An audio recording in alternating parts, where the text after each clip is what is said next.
has come out of the history of Uganda. Uganda had become a failed state, mainly because of ideology, because the leaders towards independence, majority of them believed in the politics of identity, manipulating identity, religion, and tribes. There was some national ones like Musazi, Musazi, but they were isolated. They were outmaneuvered by the traditional groups, like in the case of Buganda, and the churches. They undermined the Uganda National Congress, which had started in 1952, and that's how we ended up with these sectarian groups, like DP for the Catholics, the UPC for the Protestants, and Kabaka Yeka for the Waganda. And that was the crisis. So, some of us, in fact, all of us, the pioneers of the NRM, initially belonged to those groups.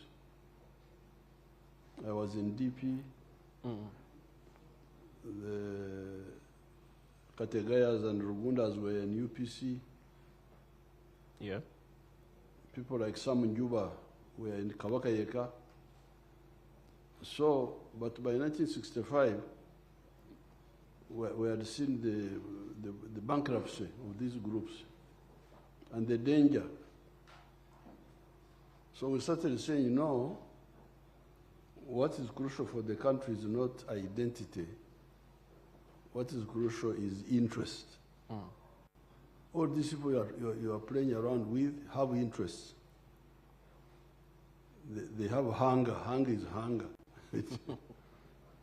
There's no Bagisu hunger, there's no Bateso hunger, Banyankwere hunger, it is hunger. Poverty, underdevelopment, they are all common. So why do you, if people have got same problems, why do you talk about the identity? The identity has no bearing to their solution to their problem. So that's how we started. These principles we are talking about now, patriotism, because it all started with how do we make Africans prosperous through wealth creation. Because me, I'm a wealth creator. I have never depended on anybody. No, sorry, not even on your government. I depend on my work. I am a cattle keeper.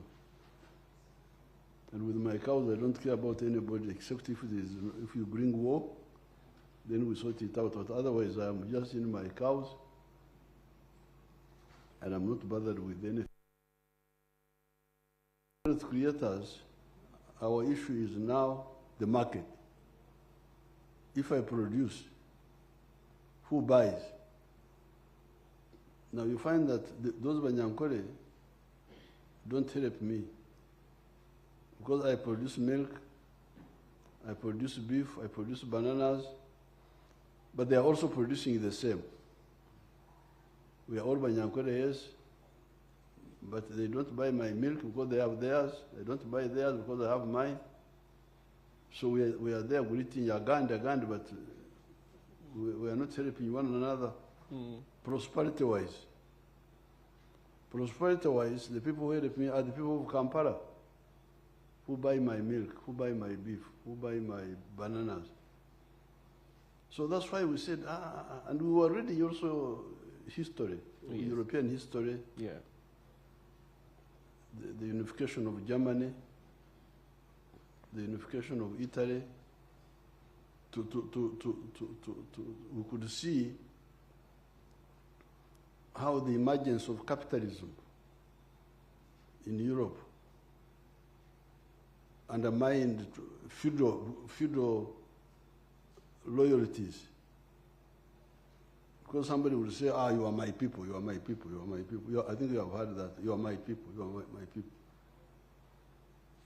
But if you are not buying my products, what use are you to me? That's why, like in the case of Germany, Bismarck was able to push pan-Germanism to unite, because by the problem is that the intellectual class here has got so many gaps. By 1870, there was no Germany. There were German people all speaking German, but divided into 39 kingdoms. Prussia, Bavaria, Saxony.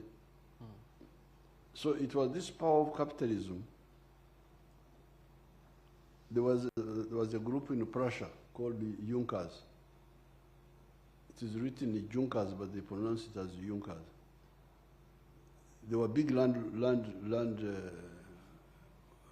owners producing a lot of products which they wanted to sell.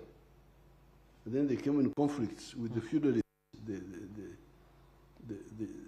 the princes who wanted my people, my people, my people.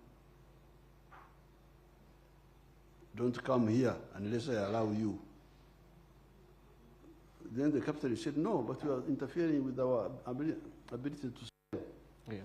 Get out. They kicked them out by force. Even the French Revolution had the same issues. So, although France was one kingdom for a long time, but they had internal taxes. Oh, yes. If you revise your history a bit, you'll find that they were, to go from one province to go to another province, you had to pay a tax. Yeah. And the capitalists had no time for this. Please, tutaka biashara, want business. So you can say that our awakening really was also like inspired by capitalist ideas of market. That's why we started despising. These people were talking of our tribes, Fangabaganda.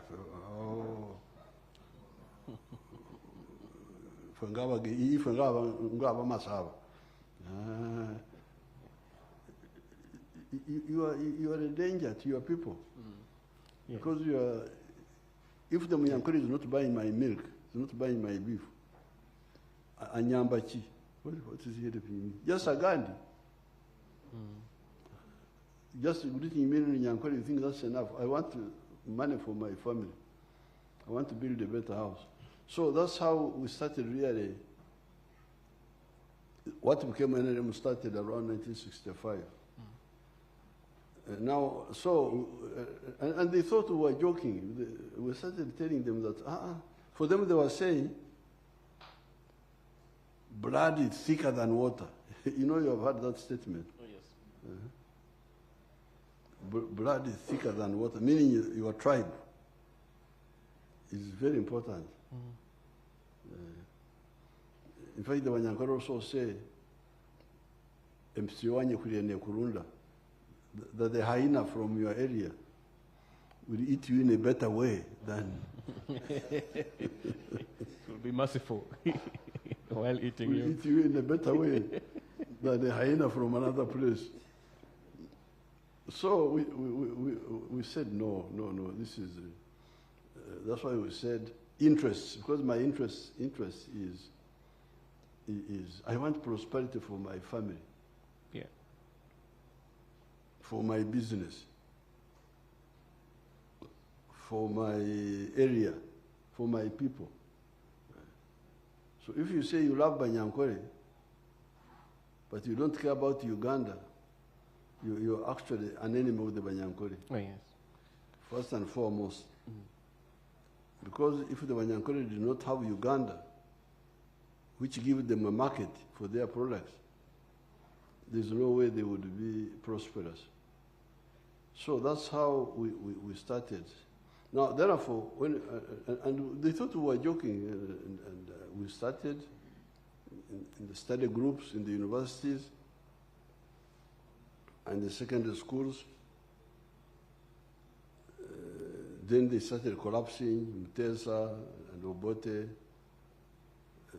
Eventually, Amin comes in. So when Amin comes in, that's when we decide to fight now. To say, no, we have talked enough. Let's fight. Let's take up arms. And the rest is history. Because when it came to fighting, we were very committed people. We were not opportunists looking for this or that. We were inferior. We were very dedicated. And this was inspired by national interests. Yes. So that's how eventually we come to getting rid of Amin. Then even when Amin is got rid of our people are still playing around. They thought it was a joke. Then we had to have a second round to sort out the whole thing in 1986. So from 1986, that's when we had a chance now to implement our ideas, which we had held for more than a quarter of a century, from 1960.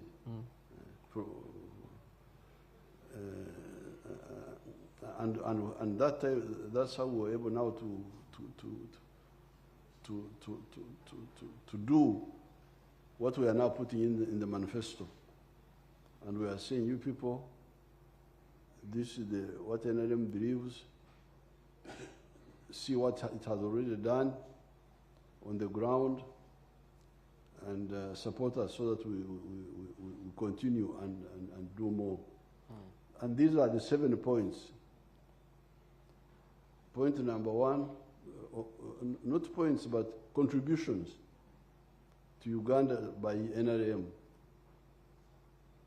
Number 1, peace. We've been able to create peace. And the reason we create peace is that the main reason is really ideology. I don't care about who you are. What I care about is what you do. That's what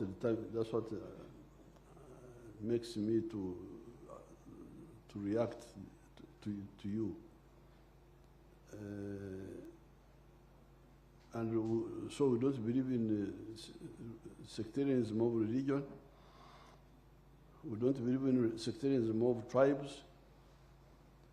And because of that, we are able to create a national party, political party, which is a national. This was a big problem. In 1962, you could not get a party which could get 50%, or even 40%. No. That's why they were all minorities. But this time we have a national, we are able to have more than 50% on the first round.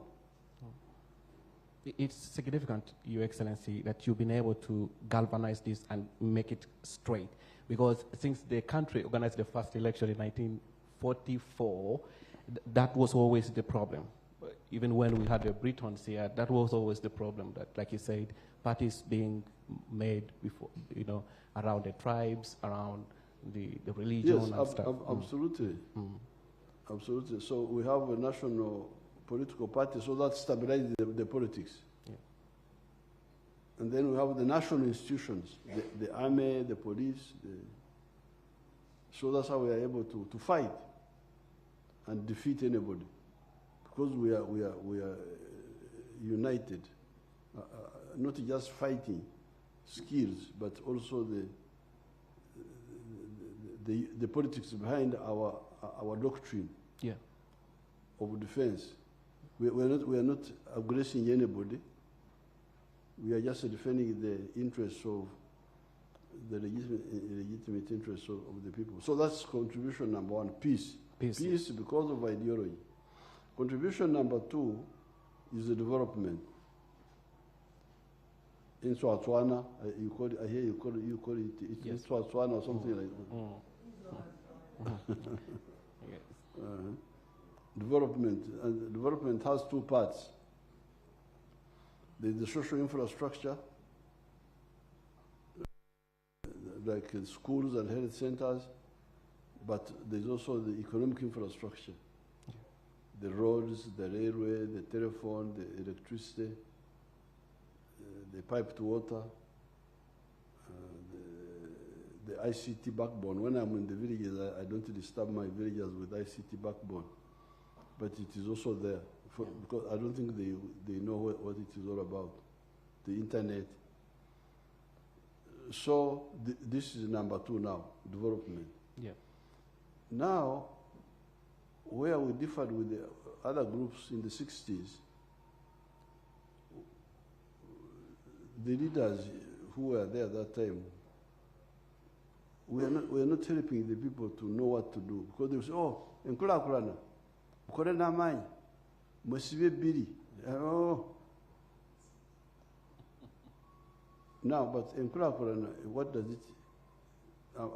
For me, I've told you what it means. It is economic infrastructure, Yes. and social infrastructure. But how about poverty? Who deals with poverty?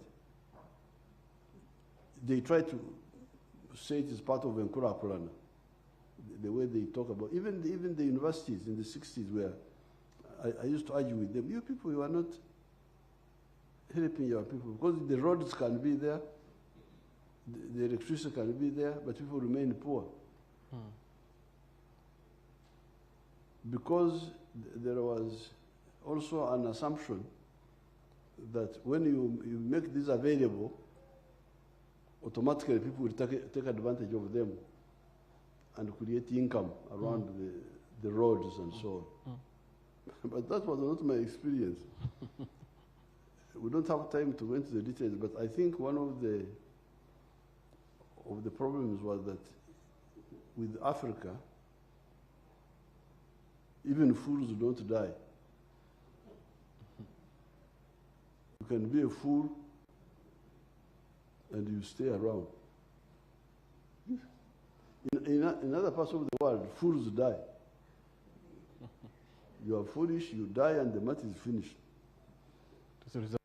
But here, there is no freezing, you don't freeze. So you can stay outside there, and the food is there. You find somebody visiting your relatives. What have you come to do? I have come to see you. Imagine.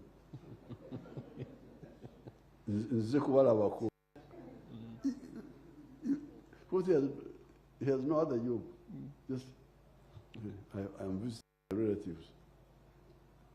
He comes and eats, and 1 month and goes away. Now, in other parts of the world, things are not like that.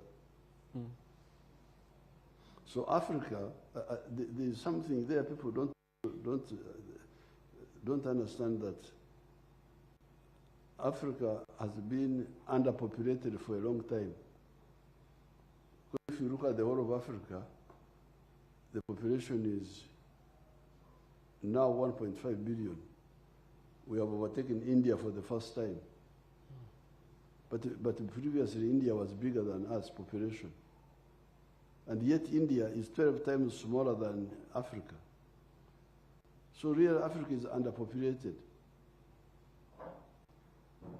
You get a country like Congo, it is about the same size as India, with only a population of 80 million people. So in such a country, people can just eat mangoes. And survive. Eat monkeys. They get Ebola once in a while, but otherwise. So,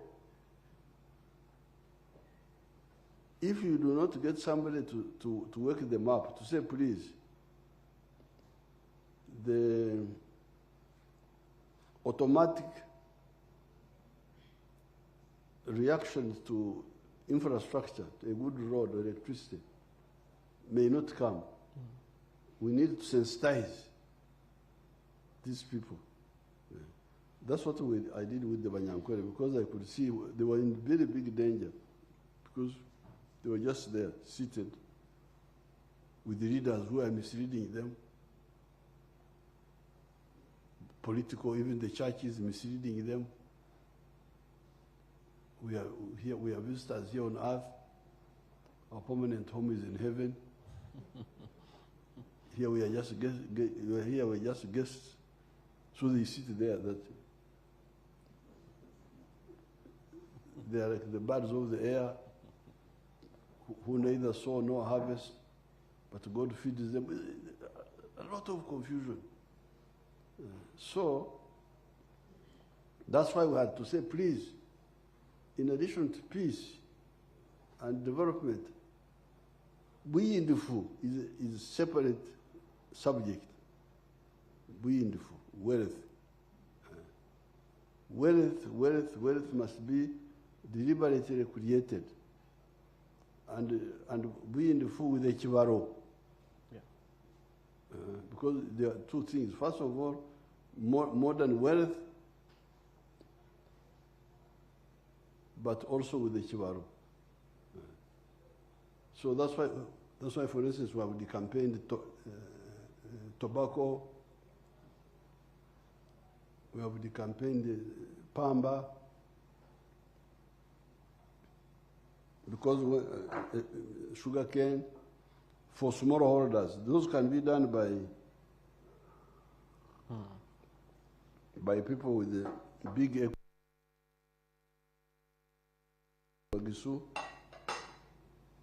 I would not recommend them for commercial. For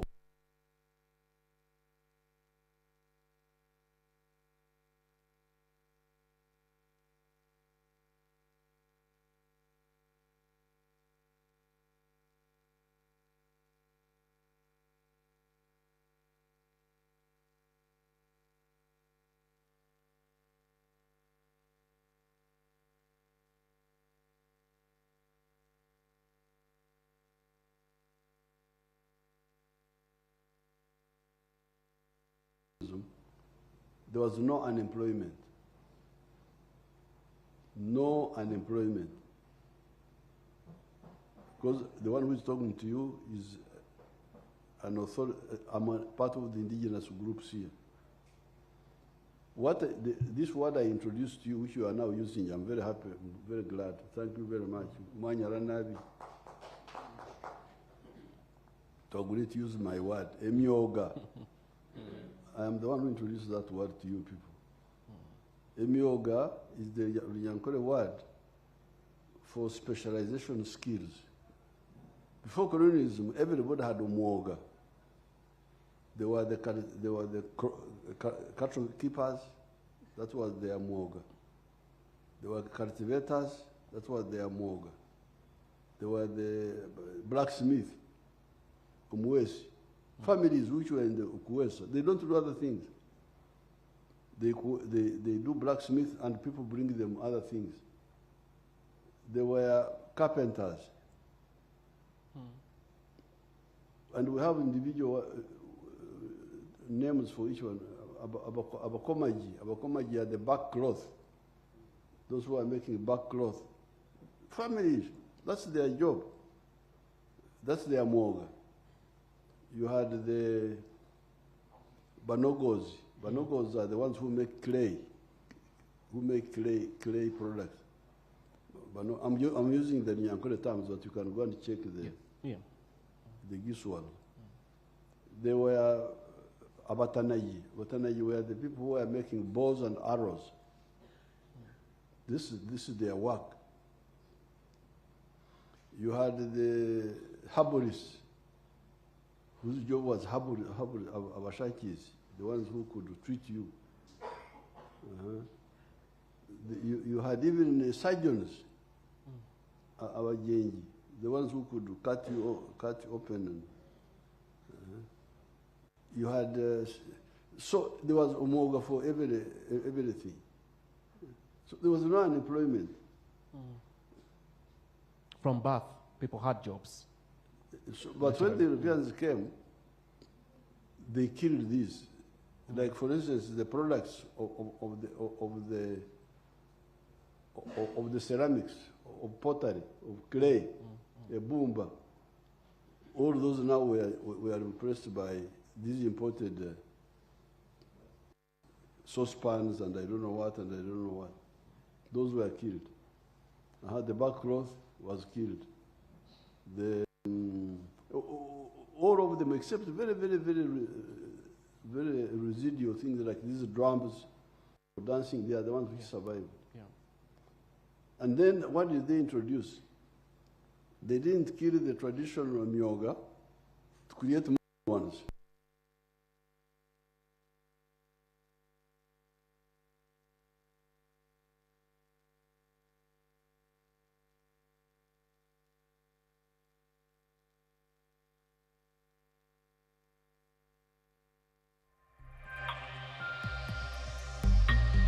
How about plates? Nah, don't make any plates.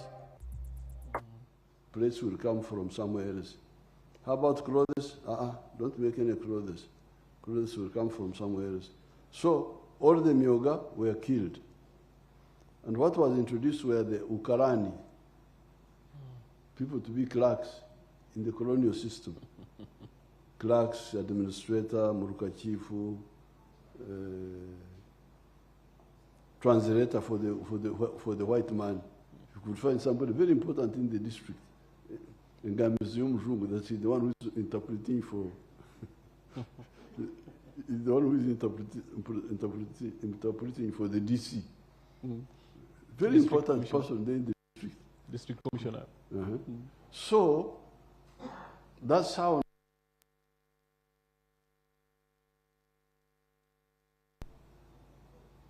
to administration. White collar. White collar. Now, very dangerous. So now, that's why up to now people just die to be in the government. And fight for these political jobs as if the end of life. So therefore, that's why the NRM has been saying, please, the jobs can be found in commercial agriculture, can be found in manufacturing, can be found in services, hotels and so on, can be found in ICT. This is where the majority of the jobs are. And since you say you are being trained by, what's your name? Yes, my name is Javier, Your Excellency. Omagor, Omagor, the one you like, Omagor. Omagor. Yes. Now, since Omagor is civilizing you, you can check on the internet and you see other countries.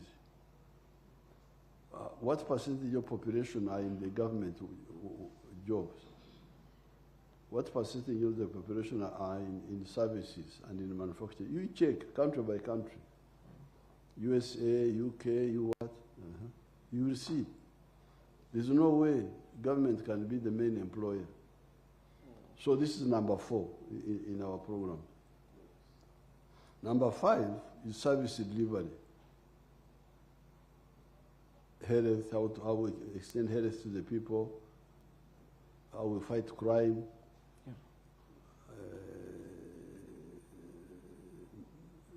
education, how to deliver those services.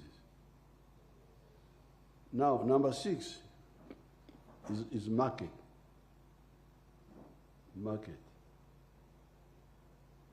You people, if you come from Hugona, because Hugona is also good. When you are Hugona, you don't know what's happening in the world. Because you're sleeping. A snake can come and enter your house and bite you and kill you and you die peacefully. Because you are Hugona. Sleep, Hugona is sleeping. They say Hugona, but in Ryankole it means snoring. But in Rumasaba, and even languages of Tanzania, they say Hugona, Hugona. to sleep. So if you people wake up, is the internal market of Uganda enough? And we are now saying, you people, you look at what's happening. We've got surplus sugar, we've got surplus beverages, beers and so on, surplus milk, surplus maize, surplus cement, surplus mtayimbwa. Where do we sell all this? So that's why we say, please, be patriotic so that you have the united Uganda market. That's why you should not bring tribalism again and all those. But also be Pan-Africanist because you need the African market. Yeah. So that is our point in our number 6. We are saying that if you don't look at that, you end up like Latin America. Because Latin America is a very rich area in terms of natural resources. Rivers, minerals, forests, but very poor. Why? Because it's very difficult to do business in Latin America and succeed. The countries are very small. El Salvador, Nicaragua, Honduras, don't know what. Small. In the United States, if you are in New York, you produce a product, you will sell it all the way up to California. Yeah. Interstate business. Very easy for you to succeed there. So this is our number 6 in the manifesto. Number 7, we are also looking at the political integration of East Africa. Whenever I listen to the song of the Bagisu, I like it so much, the tune of the Bagisu. And I am hoping you to capture it, confiscate it and take it to East Africa.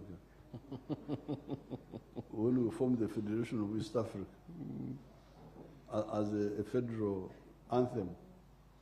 Now, why do we need a federal anthem? You see what's happening in the world.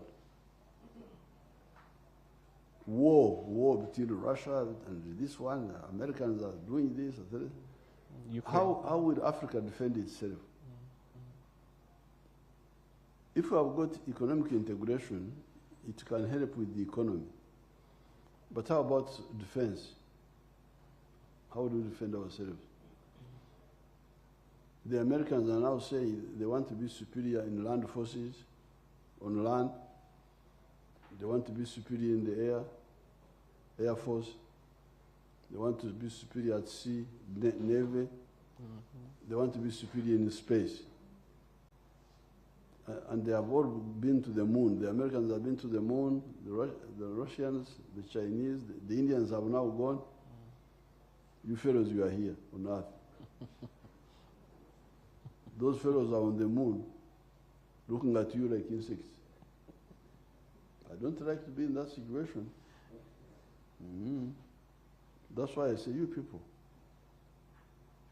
why don't you see how to unite? Because Uganda, even if you wanted to build a navy, how can you build it? We don't have access to the sea. The political organization in Africa is so irrational. Some of the countries have no access to the sea. For economic purposes, but also for defense purposes, you are stuck. How do I export my products? That's why we have got endless discussion with Kenya, then this one stops, then another one comes, then the railway, the pipeline, the what, we discuss. But that ocean belongs to me. Because where is my ocean? I am entitled to that ocean. In future, we are going to have wars. In the future, we're going to have wars. How can you say that you are in a block of flats, that the compound belongs to only the flats on the ground floor, that the compound belongs to the whole block. All the flats are entitled to the compound. Yeah. There's no way you can say. So may I just watch these people. You are really endangering yourself. How can you have a situation like this? Uganda is landlocked inside here. But where is my ocean? My ocean is the Indian Ocean. So, no, it belongs, really, me. I'm on the top floor of the block. And then you say the compound belongs only the ones on the ground floor. This is madness. Eh? So that's why I say, you people, you better unite economically for the sake of prosperity, if you want prosperity. Market. But if you want stability, and also strengthen the world, so that you can go to the moon also, you go to the moon. The ones who have been to the moon are big ones, not small people. Superpowers. The Americans, the Chinese, the Russians, and the Indians now. Our friends, the British, are still here with us. On Earth, they have not gone. They can't go. It's too much. One country can't manage. The French are here with us.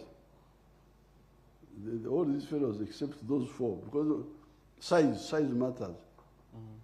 So that's why we say, you people, why don't you look at East Africa so that you deal with the issue of strategic security? These are the 7 points in the manifesto. Thank you. Normally when I'm talking in the rallies, I don't have time to go into all of them. Yeah. But now that you have invited me, you are the ones who invited me. And you do, once you invite me, you do so at your own risk. It's our pleasure, Your Excellency. I can talk to you for ages until you sleep. The pleasure is ours, Your Excellency. Appreciate. So our manifesto has the 7 points. Yeah. All right. Thank you very much. And I'm saying this is the only serious manifesto. Because what are the other fellows saying exactly? What are they saying? Museveni again. In Gende, I have no problem. I have got a very safe address. I can go. But the issue is you, the Uganda. Yeah. It's not me. Me, I have no problem. I've never had any problem. So that's why we are saying, Banang, from what I hear, those presidents may not have much to offer. Because they don't seem even to understand what the problem is. Thank you very much, Candidate Museveni, for elaborating why you should be Bugisu's favorite on the ballot, presidential ballot, and also outlining those 7-point manifesto plan that you have for Uganda in case they indeed trust you with the mandate of taking us until 2031. Your Excellency, you've talked about the market, you've talked about skilling, and the other presidential candidates are talking about the unemployment of the young people. And you seem to be scoring, because I have visited with students of a couple of universities here, some of whom I train, the media students, the Sino Uganda Mbale Industrial Park. Your Excellency, I want to bring you the news from the industrial hub that they have created right now 12,000 jobs. The graduates of industrial park, the Mbale Industrial Park, Sino Uganda this Mbale. one here? Yes, this one here. 12,000 jobs, 12,000, not 1,200, 12,000 jobs, direct jobs, and 60,000 indirect jobs, Your Excellency. Majority of those people, so when you put that together, it is 72,000 jobs created, direct and indirect. Majority of those people, we see them flooding that stretch, the Mbale Chirinyi Road, going back home, going to report to work. Majority of them, the youth, who have been complaining they don't have jobs. Your Excellency, there are 75 companies, factories. You, a couple of weeks ago, came and added more. You commissioned more of them. So right now functioning, there are 55 of them, and they are providing jobs for the young people. And been talking to people who say this would be a great initiative to roll out to other regions as well. Imagine if we had another one in Teso, Well, another we're one going in to have another industrial park in Busumbo. That's for vermiculite. Busumbo, we're going to have, they have already asked me and I have allowed them. We should have an industrial park in Busumbo because there is vermiculite. Yes, vermiculite. Vermiculite is a mineral which is very important for satellites because it is a poor conductor of heat.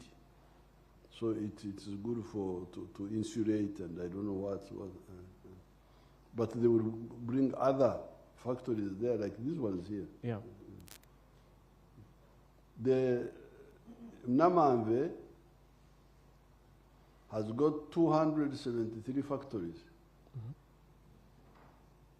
employing now 44,000 people. Yes, that's small area. Namamve is like maybe 1 square mile or something. Even this one here, which I bought from BCU. I bought, they were in debts. BCU, they had debts. And an American was about to take the land. But I paid him. And then I took the land. It's like 1 square mile, this one here. Like 600 acres. Yeah. Maybe not a full square mile. So when these people were looking, when I attracted them, they were in Mukono area, they had done some few things there, but they didn't have enough land. For expansion, yeah. So I said, you come to Mbale, and you see what they have done there. So what these people are talking about is not serious, because there is no way you can, because we are talking about the 4 sectors. Commercial agriculture. That's commercial agriculture will create jobs. Commercial agriculture, once I start doing agriculture commercially, I create jobs. But then manufacturing, which is what you are talking about, manufacturing creates other jobs. Then services, hotels. If you go to the hotels in town here, how many workers are in each hotel? Transport companies. Yeah. If you have got a bus, how many people are you employing? Significant number. The borders. So there are the 4 sectors which create jobs. Commercial agriculture, manufacturing and artisanship, services, hotels, so on and so forth, and ICT. That's all. There's no, now, even the government, you can call it a service provider also. Yes. Government is also like a service because you are providing security service. It's a service provider also. Government is like you are providing administrative service, providing what do you call this? Judicial service. Yes. You are providing some professional service like medical, health and so on, teaching service. So government jobs are also part of the services. But they are few. There are 480,000. All of them. So that's why it's a disaster for you to look at the government as the main source of jobs. It means you are already lost. The majority of those factories, the manufacturing, are already employing 1.3 million people. All the government jobs are 480,000. Yeah. So we are clear that there is no.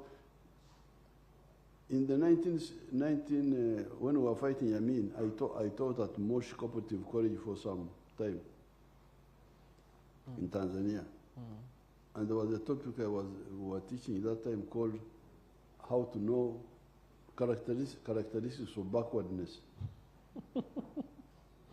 If you want to know that you are a backward country, one of them is to find more people working in the government than in the private sector. In the production chain. Yes.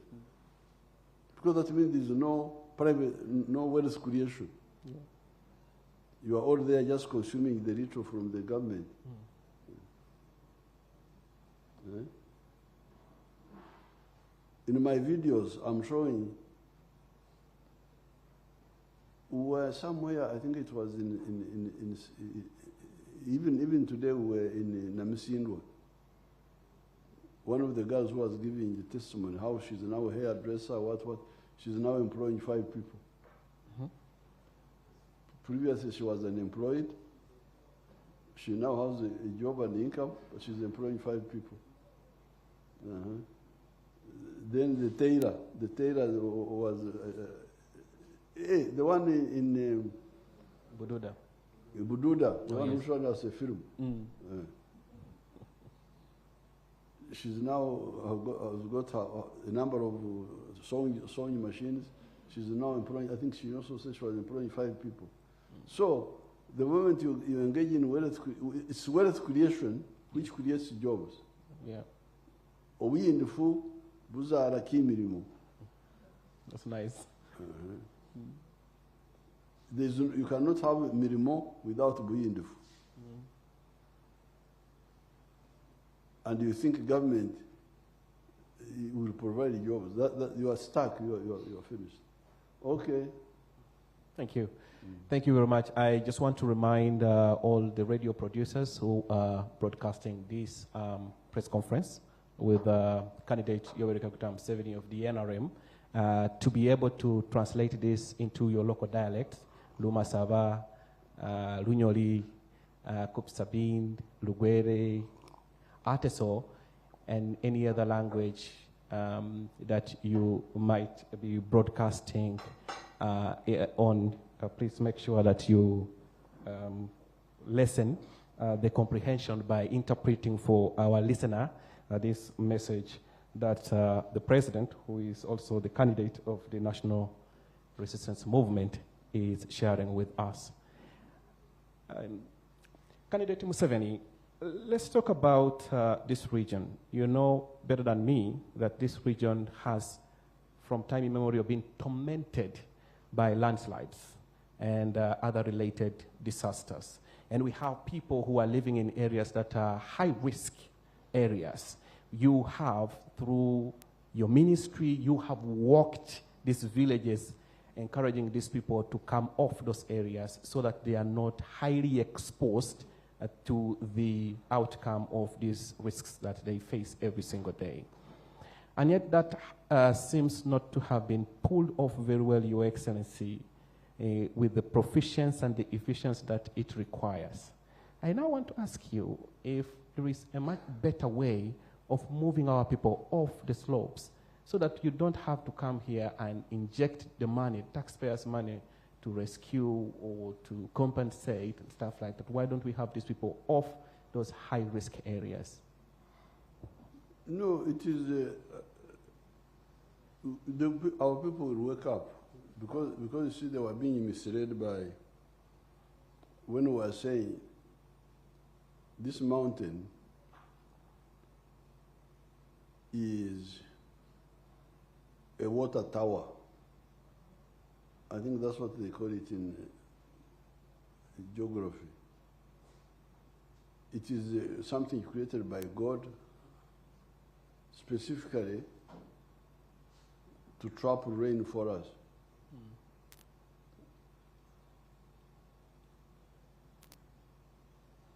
If you remember nature study, we used to call it nature study. They will talk of the different forms of rain. The convection rain, which is evaporation, and then it goes up, cools, and comes back. But there's also what they call relief rain. Relief rainfall, where air comes and is forced up. Yeah, the volcanic power, yeah. Forced up by a mountain. and then it cools, and this is the work of this mountain. It is a rain manufacturer, God which has put here. Now, in that job as a rain manufacturer, it has got forest. And now that forest is a protection for the mountain. Yeah. Because the trees hold the soil. Because you see, the mountain is gravity is steep. Yeah. So if you don't have what holds the soil, it will. Yeah. How would the Bagisu say it? Something like a part goes off. Not breaking, because breaking is a wood. If a wood breaks, we call it chahendeka or kumenyeka. Si kumenyeka, because you can't say the soil has kumenyeka. Abamasabo baloma batya. Banyanko call it okubeguka, like a lamp goes off.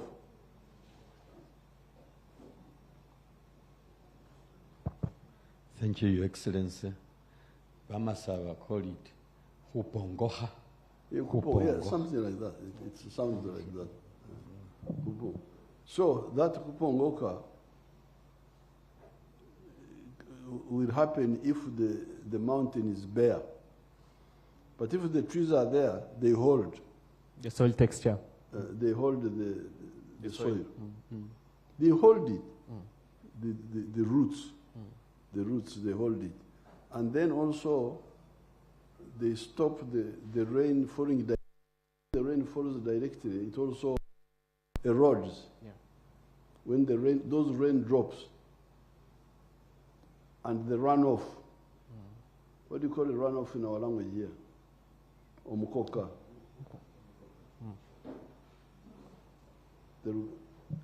Yes, Your Excellency. Omukoka in Rumasaba is called Kumuhururo.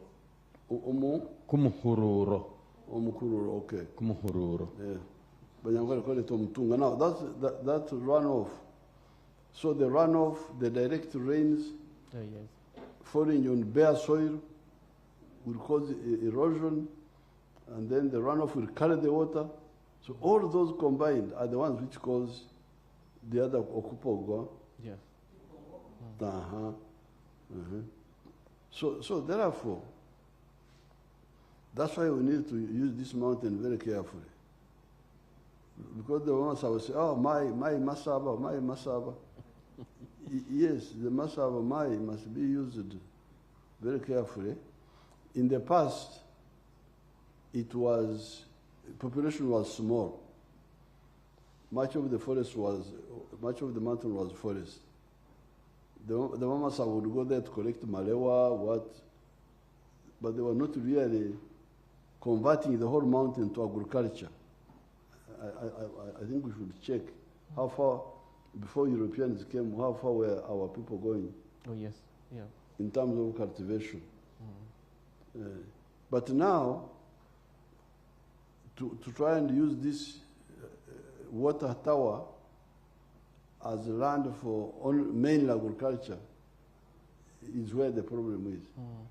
I think we should realize that it can be used, but in other ways. And I'm glad to hear people. Today when I was in Bududa, somebody said, when you are resettling us, don't resettle us out of the district. Oh, yes. Resettle us in the district, but as towns. Oh, yes. That's a very good idea. That means people can change the use of the mountain. Oh, yes. From agriculture, you do agriculture up to where it is safe to do it. We can sit down and agree technically. How far up can you go? Oh, yes. Safely to do agriculture, and how do you do it? Because even the way they do it, they don't do it carefully. In the mountain, you should do contours. Should do contours. But now they just cultivate, no contours. The contours are the ones which, terraces. Terraces would hold the water. The water, and, so, but even then, how far do you go? How far do you go into the mountain? So then how do we use the mountain? If we build towns like down in the valley, tourism, you'll get a lot of money from tourism. Oh, yes. Even more than we are getting from coffee now. You stay in the valleys, the forests are there, people come, they stay in the hotels.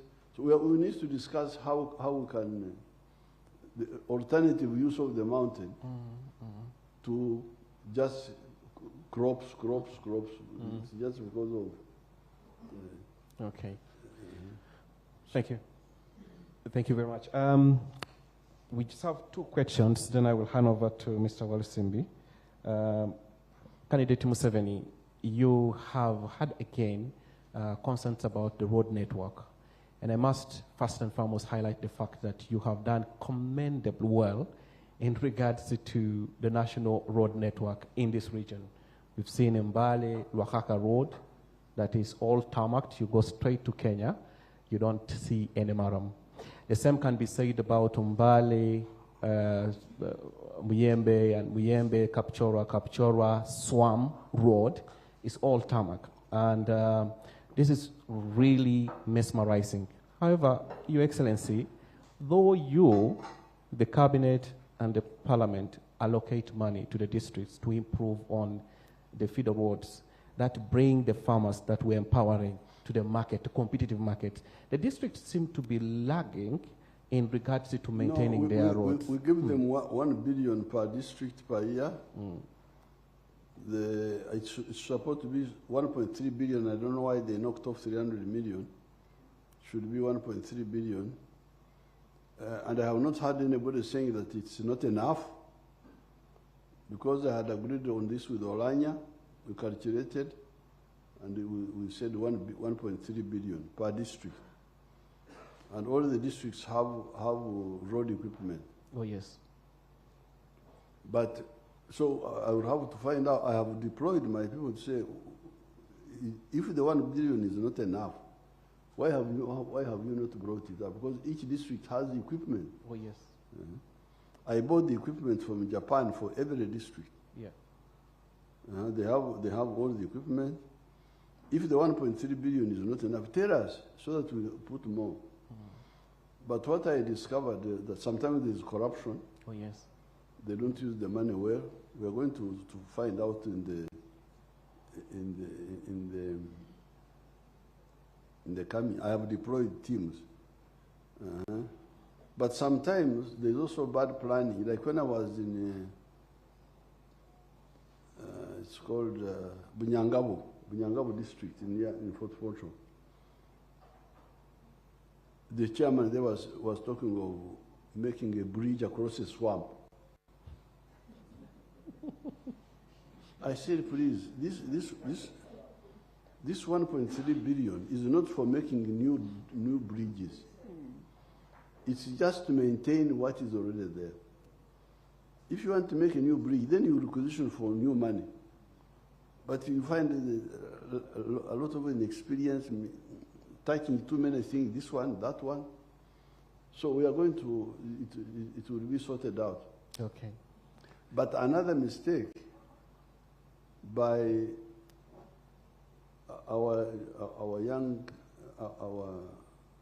new leaders, yes, is the Banyankole call it okumemerera, okumamira, scattering money. I don't know how you say it in Rumasava. To okumamira. Mr. Wambogo will help us, please. Yes, Your Excellency. Okumamira in Rumasava is kumisa. Kumisa. Now, that kumisa is also very dangerous. Touching too many things. This one here. You remember, for instance, the strike of the teachers. Oh, yes. So we must increase our salaries now. Oh, but young friends, the Baduda still want the Baduda Circular Road. Why don't you allow us we do it first, and we do the Nabumari,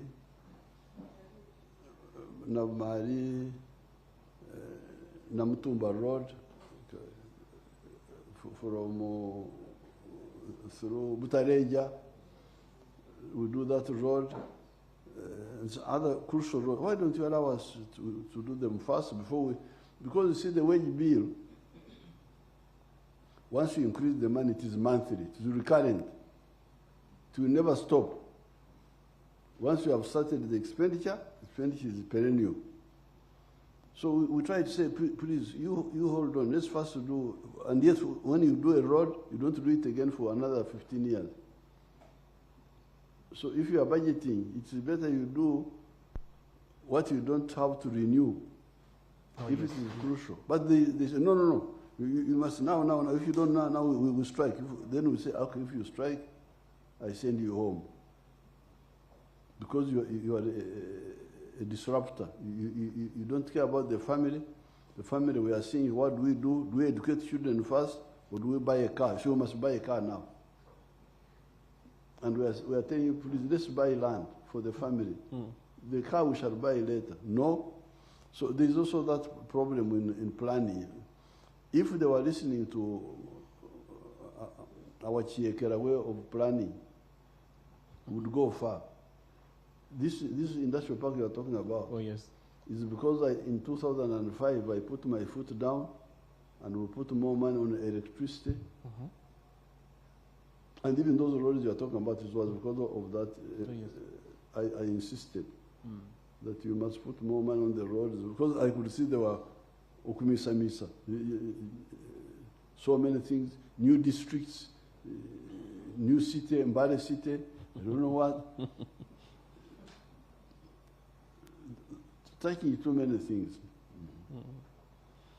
So the roads, if the money is not enough, we shall put more money, because we need, the road should be either good, either tarmac and kept all the time, yes, or good, motorable Maram roads. Oh, yes. High quality. Thank you. And these roads are made carelessly, like the one from Bududa where I landed up to where we had the rally. You can see they don't put drainage. Oh, yes. They don't put drainage. They just grade and put maram. So I'm saying, are these roads or swimming pools? Because if you don't put drainage, when it rains, the whole road is water. So what are you doing? Are you making a road or a swimming pool? Yes. It's carelessness. Thank you. You're still following President Yoweri Kaguta Museveni's press conference here in Bugisu as he finishes with this region before he embarks on his journey to Sebei, and then thereafter proceed to Bukedi.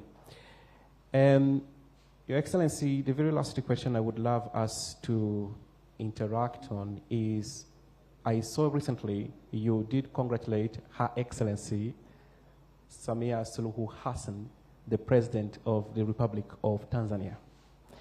And I know that you do pretty much follow international trends, what is happening here and there. And I know that you have keenly followed what happened in Tanzania, where it seemed like young people were misled to go on the street and attempt to destroy their own country after the election. What message do you have for people who ignite these young people and encourage them to do this kind of things, to bring down a country like this one?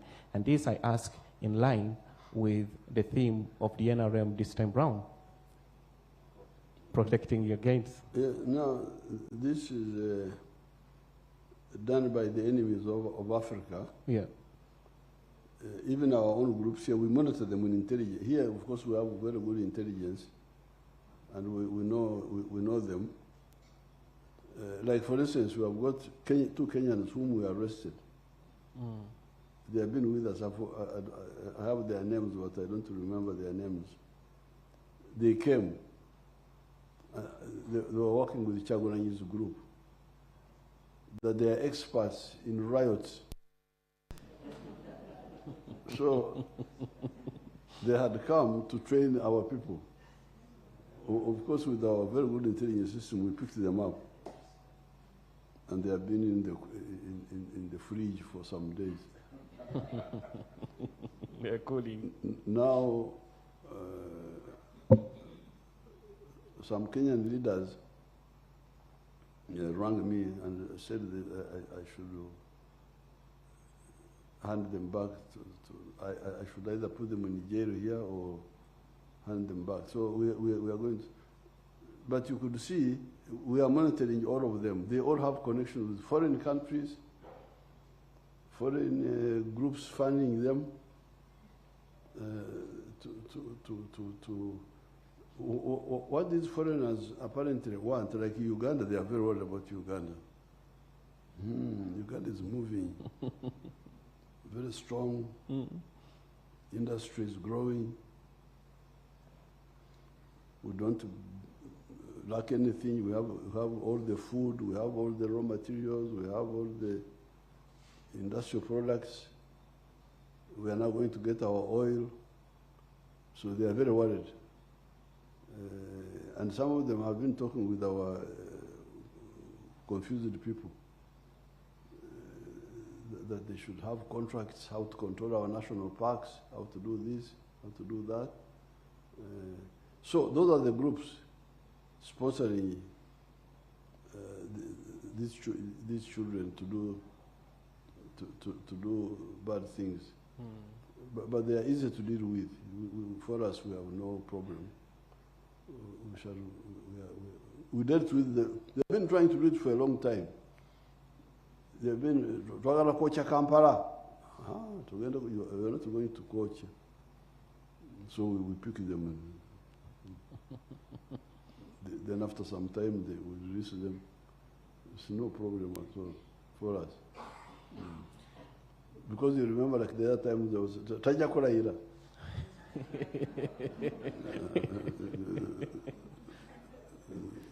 Yes.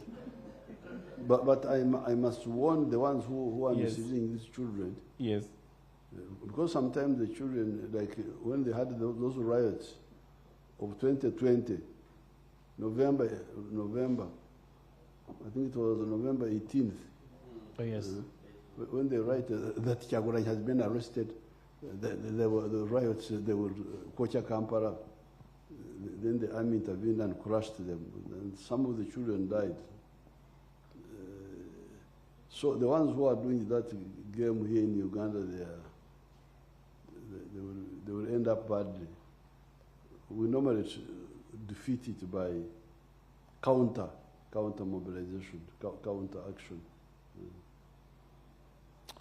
Thank you. But what they want is to control the resources of Africa.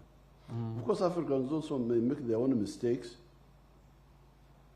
But even if they make mistakes, why do you riot? Because you see, when you may burn Museveni's house, thinking that this is Museveni's house. That Museveni's house is not Museveni's house. Museveni is just there as an agent, but it is our house. All of us. Any house in Uganda is ours. Oh, yes. Why? Because the cement that built it paid tax. Oh, yes. And the tax which the cement paid, the mitayimbwa, whatever the house is using, most of the time has got some tax on it. And that tax is the one which can give free education to our children. Oh, yes. So I think Todwong has a problem.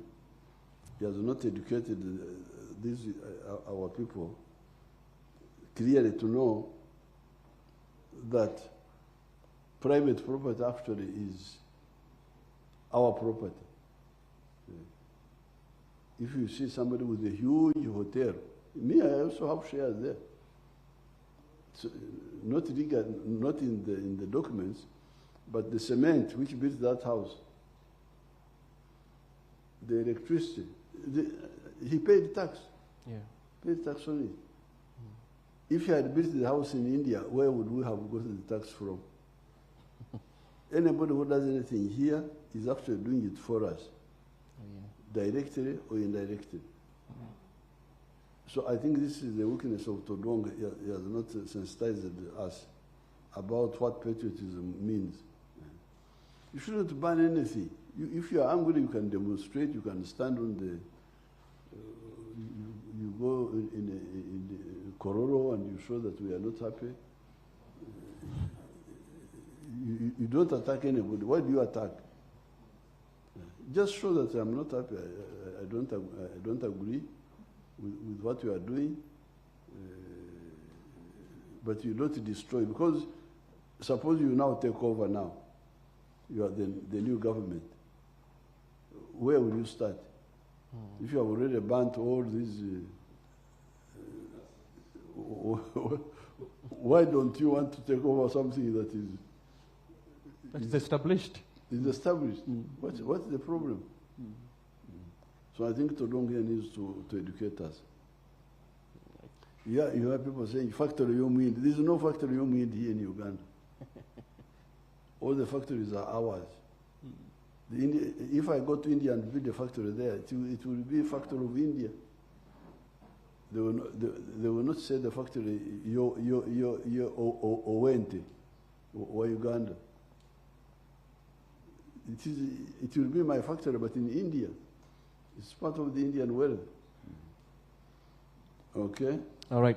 Thank you very much, candidate Yoweri Kaguta Museveni, for responding to a couple of questions that I had put together. Now, before I hand over to Mr. Walusimbi, who will pick my colleagues, who might also have a few questions that they want to complement and supplement to what I've said, I just want to recognize your Vice Chairperson for East, the Honorable Calvin Echodo. He's with us here.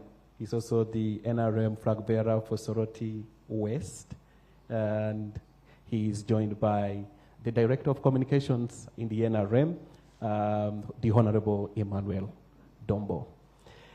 Mr. Walusimbi, please.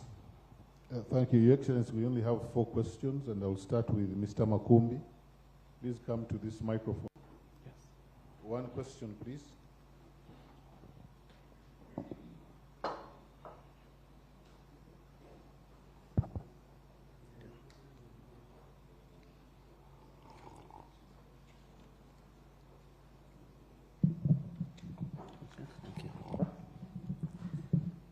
Thank you, Your Excellency, for this moment.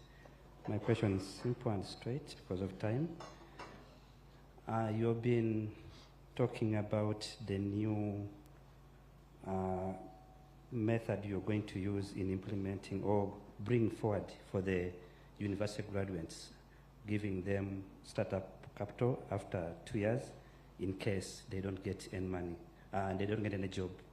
How are you going to implement this, and how is it going to be rolled out? It will be, I think it should be per zone. It should not be national. It should be at each zone, like Bugisu. If you put it in the district, it will be too many. I think it's better at the zonal level, because those graduates are not too many. For the skilling hub, I put it at the district. The circle of the skilling hub graduates. Because I didn't want them to travel too much from Namisindwa to Mbale, from Bulambuli to Mbale. No, let them. But for the graduates, I think the zona may be the best. There are not too many. There are many. There may be many, but not too many. They can be managed at the zonal level. Right. Ayub?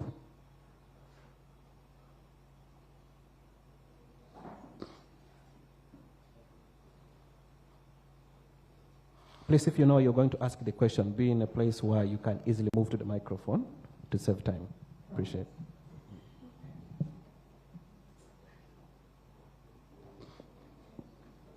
Thank you, Your Excellency. My name is Ayub Chirinya. I work with IU IFM. My question is on the issue of coffee. Being a region that is very known for coffee, we need a modern equipment that would help farmers in this region to thrive very well in terms of the coffee. Your Excellency, my question is, how best would you help the people of this region in terms of modern equipment such that they are able to use that technology for them to develop very well? Thank you. Equipment for the farmers, for who? Of course, for the farmer, just like we've had one in Ntungamo, where there is value addition. Okay. Would you, for example, use Vugisu Cooperative Union to help them in terms of value addition? Yes, the value addition is what we have been telling everybody from the beginning, but they don't listen to us. We have been talking about, because my background, I started with the farmers, the cattle farmers in 1960s to convert those Balaro from nomadic to settled agriculture, but with modernity. And that's why we have been able to industrialize the milk industry. When I on the rally Mbali, I will show how the milk industry now is totally industrialized. Mm-hmm. So this is what I wanted to do for coffee for a long time. But they were not interested, they were not listening. They were not listening to doing this one. Which, I even teamed up with Mwalimu. There was a Tanzanian factory in Bukoba, Tanzania. We tried to run it together. Then I gave money to some groups. There was a fellow called BYA in Kampala there. Then there's an Italian lady who came, Pinetti. Even now she's trying to build, I think, a factory in Namamve. Because we are losing a lot of money. And you misinform our, our people. The good coffee, Robusta, is called Screen 18. These are the beans which are good. I think good size or something. Normally they get about $2.5 per kilo. Now recently, with the problem of coffee in Brazil, the price went up to about $4, I think, $4 something. And that's what some people have been claiming, that it went up because of this one, or this one. It was because of the drought in Brazil, not because of me. Me, I can't claim that I'm the one who put up the price. Now, for the Arabica, the good grade is called AA, AA. And normally, I think they get like $3 or something. But when with the problem of Brazil coffee, it went up to about $5, 5 point something. But if we were adding value to our own coffee here, because now that coffee is taken to Germany, they are the ones who convert it into soluble coffee, instant coffee and all that. Germany, or I don't know who else is very active in that. Germany is the one which is very active. You can imagine Germany, the total value of coffee in the world is $460 billion. Do you know that, you man, the one who asked the question? Mr. Kirinya? I'm now giving you free. It's a free lecture. The total value of business of coffee in the world is $460 billion.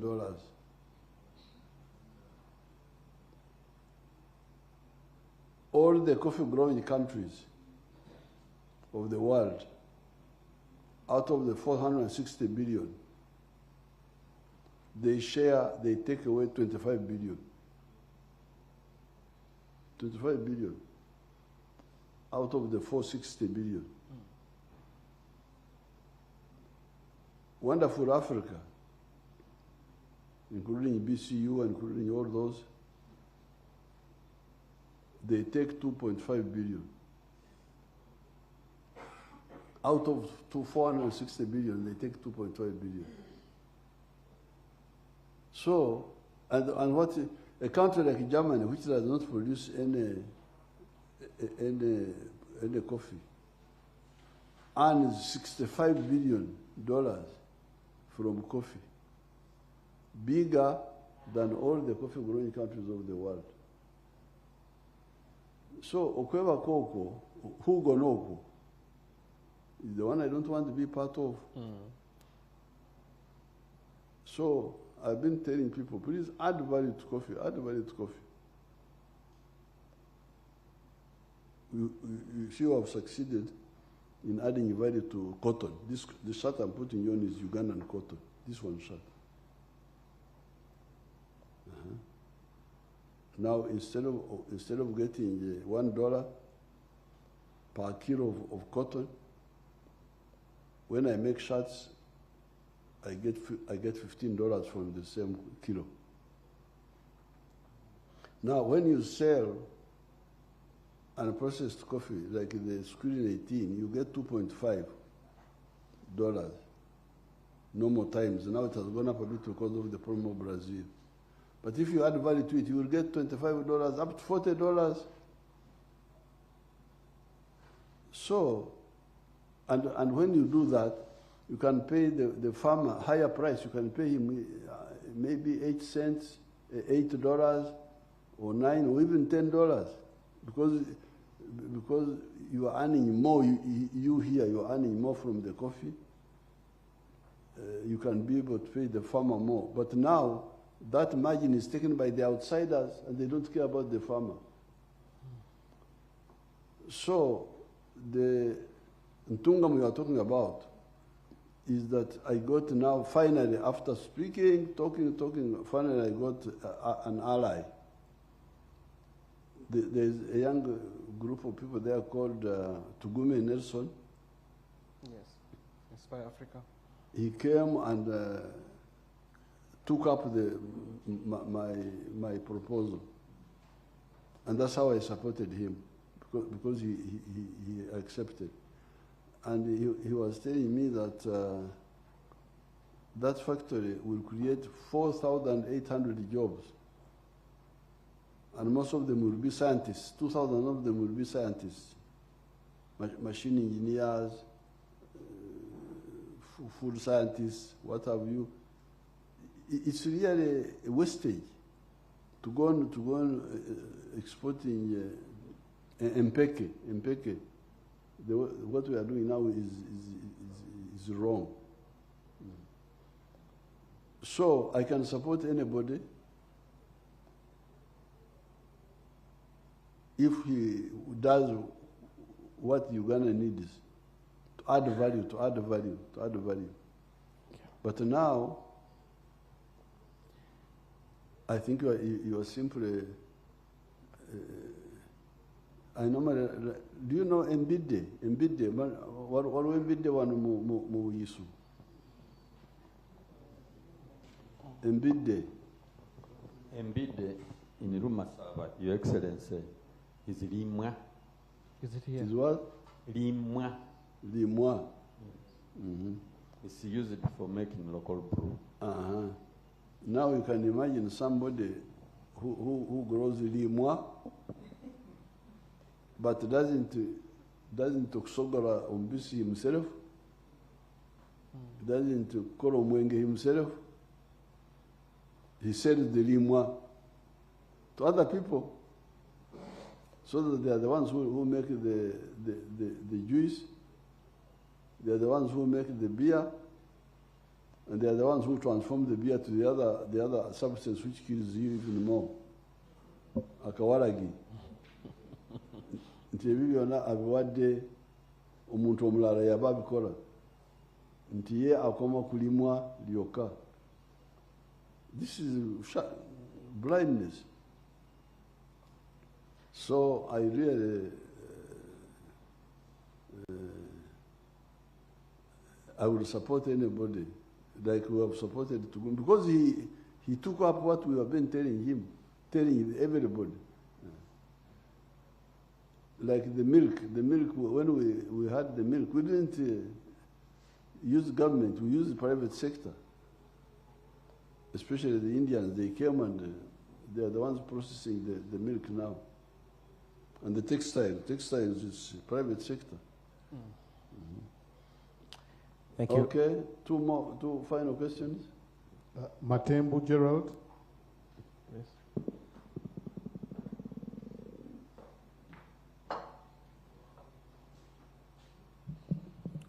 Thank you very much, Your Excellency. I am Gerard Matembu. I work with the Next Media. I am the Bureau Chief for the Elgon Sub-Region. Your Excellency, your government has done a tremendous work in the Regional Referral Hospital. With support from the development partners, there is a magnificent laboratory. We have seen the stores. You came here and commissioned the staff quarters, Your Excellency. And you also began on a very strategic infrastructure under your government, that is the surgical complex. This facility has stalled for over 8 years, Your Excellency, and the hospital is grappling with congestion, which your government had envisioned to address through this facility. The people of this region would like to hear about the fate of the surgical complex at Mbale Regional Referral Hospital. I was not aware. I will check, and then when I speak on Mbale, I will talk about it. All right. I was not aware. What I was aware that was Mbale Referral Hospital is being modernized and so on. All right. The final one. Judith Amsugut.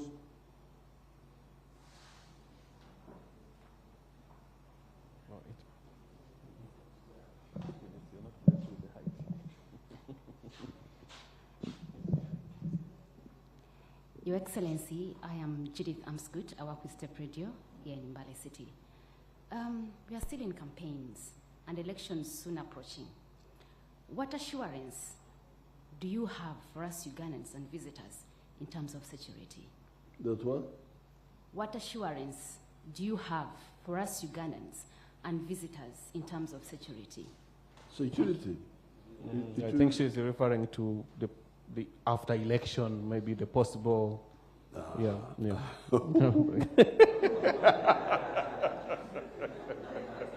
No, nobody can play it around here. You go and play those games in other parts of Africa, but not here.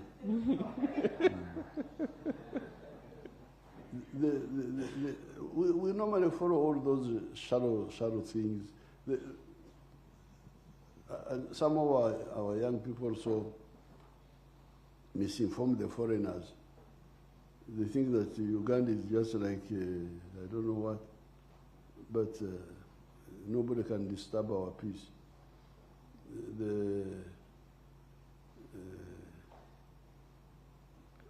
Anybody who disturbs, we shall just pick him on. That's the end of the story. And we are very strict also. We are with our lawyers. We no longer want this game. Somebody has done a bad thing, then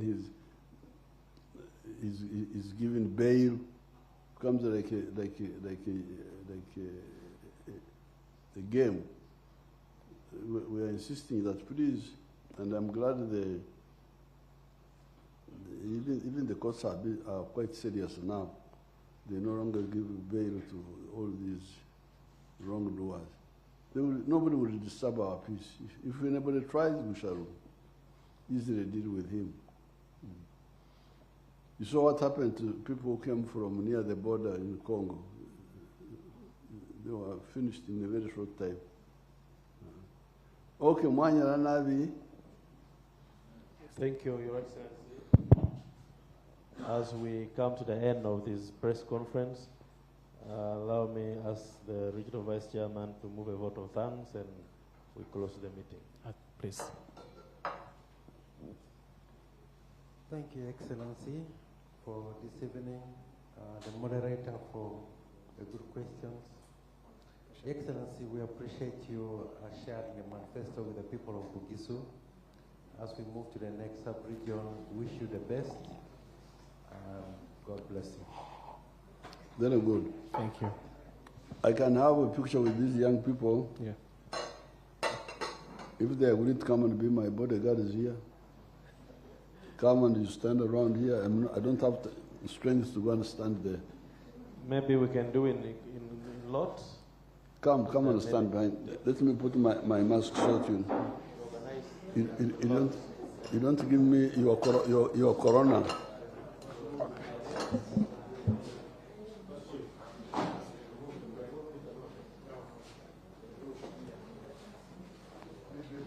Watch your waje.